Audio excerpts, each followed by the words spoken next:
What Ike Allen and Andy Anderson have created at AVAIYA is what the world needs. Hello, AVAIYA family. I'm Andy Anderson. My partner Ike Allen and I are teachers, mentors, and the co-owners of AVAIYA University. AVAIYA is the creator of over 1,000 books, films, courses, teachings, and other supportive resources. Thank you so much for joining us. Our fellow teacher, Jennifer Elizabeth Masters, is with us today to talk about looking for love in all the wrong places. Jennifer is a soul sculptor, motivational speaker, author, empath, intuitive healer, and coach. And for over a decade, Jennifer has empowered thousands to break the mold of past trauma, addictions, find love, passion, purpose, and enlightenment. Welcome to AVAIYA, Jennifer. Thank you for having me, Andy. Yeah, thank you so much for doing this. Why don't we get started with what is codependency? Codependency is actually an addiction, most notably to relationships. And in that, we may be manipulated or, we may change who we are, be the chameleon, changing ourselves to please other people. We may be a perfectionist. We may be a people pleaser, but we put the relationship ahead of our own personal needs, wants, and desires, changing ourselves to please others.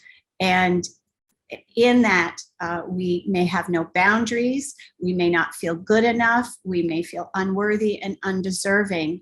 And therefore, we stick it out in a relationship to have just somebody to love us. We may feel a deep hole or void within us where we may feel broken or not whole. And we may fill that hole with a lot of different things. It could be sex, it could be work, it could be food, substances, drugs, alcohol. And so codependency is it's a pervasive it's a pervasive thing that kind of it permeates all relationships and the way we feel about ourselves. So we put other people ahead of us. We attempt to please them and make them happy, hoping that they will give us what we're unable to give ourselves. Mm-hmm. Yes. Well, very, very well said. Great, great overarching definition of codependency. And a couple of the things you said in there, Jennifer, were like feeling worthless, not good enough. I'm paraphrasing. And that reminds me of shame. And since we're also talking about shame today, I'm curious, how do you think shame is linked to codependency? Well, you know, in my case, my mother is a narcissist, and so she used guilt and shame to manipulate and get her needs met. And so the shame piece is it's a very low vibration, as is guilt, and it's a looping thought or feeling in our minds that continues over and over ad infinitum. And gosh, it comes from childhood, abandonment, and that's probably the easiest way to say it is it comes from emotional abandonment in childhood. Mm-hmm. Yes. And you mentioned just a bit about your story. I'm curious if you could share a little bit more. So you were raised by a narcissistic mother. Can you share just a little bit about what that was like for you and how it shaped your relationships?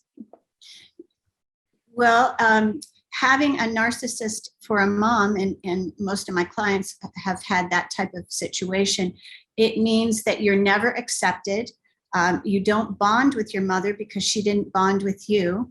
And so she feels that you're an extension of her. She may be jealous of you, competitive with you, not wanting you to get ahead. And there's constant criticism. Now, my mother just turned 100, so I've had plenty of years to get to a place of loving compassion with my mother. But what I've noticed recently is that I'm never right in her eyes. No matter what I say, I'm wrong.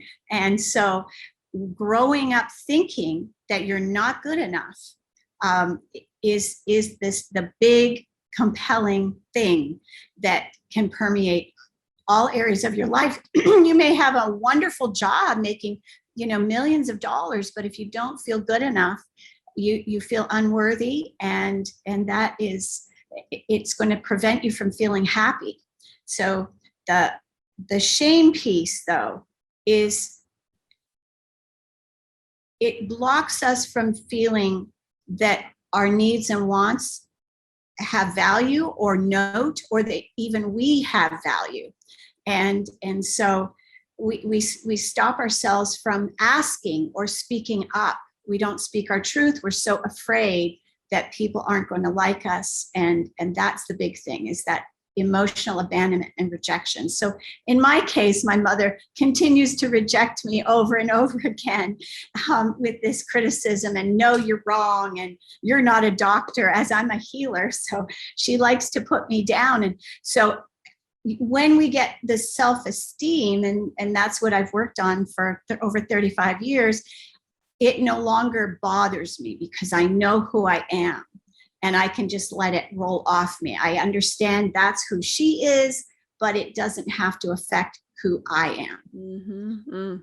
Beautiful. Thank you. I first of all, I congratulate you for doing that kind of recovery and healing work, because I know that can be so hard, and just to be able to still interact with your mom and have that experience of the not funness of, right, I guess, her expression, and then being able to, maintain your own self and your own truth and all of that. So I hope that helps anyone watching right now who have had that kind of upbringing. It's so important to be able to tap into our own self-worth. Absolutely. And what would you say the needs are of a codependent? Well, we have a need to be loved. Now, are you talking about the need for ourselves? So one of the things we need are personal boundaries, but we need to feel good enough to be able to set those personal boundaries. We need to be able to take care of ourselves. One of the big elements of codependency is that we don't even know how to take care of ourselves. Now, that sounds elementary and far-fetched, but what I'm talking about is when to go to bed, when to get up, when to eat, because a codependent person is so used to putting everyone else ahead of themselves, they will put themselves on the back burner, including their nutrition, their exercise, their workouts, their friendships. So, we have, as a codependent, we have such a low value of ourselves that everyone else becomes more important. And that's not true. It's not the truth. And so coming to a place of loving acceptance of ourselves without continuing the abuse, the mental abuse that our parents have instilled in us. So changing those subconscious programs that run, that looping shame program, for example, Right. That's imperative in order to heal codependency. Mm-hmm. Yeah, I like how you described it as looping. Absolutely. That's totally what it does, right? Yes. And you mentioned a bit ago about rejection and wanting people to like us, right? If we struggle with codependency, and that rings so true to me. That is one of my biggest things. I do not like it when people don't like me. That is just not fun, right? And I know a lot of people can relate. Any thoughts you have for people who have that like urge, really kind of an overwhelming urge to have people like them? Any suggestions for them? We have to stop looking at ourselves. And I used to do this with a magnifying glass and a baseball bat, and one in each hand. We have to stop examining our flaws and faults. And none of us, because we're human, are perfect. We need to recognize that this is the key, I would say, is that there are some parts of ourselves that we don't like. I noticed when I was walking down the hall holding my coffee cup, I walk like my mother.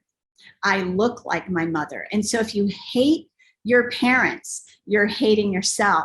So I would say the number one thing is, no matter what you look like, no matter how we feel about the past, we have to lovingly accept ourselves and soften the way we look at ourselves, rather than, oh, I'm not perfect. I don't like the way I look. I don't like the way I sound.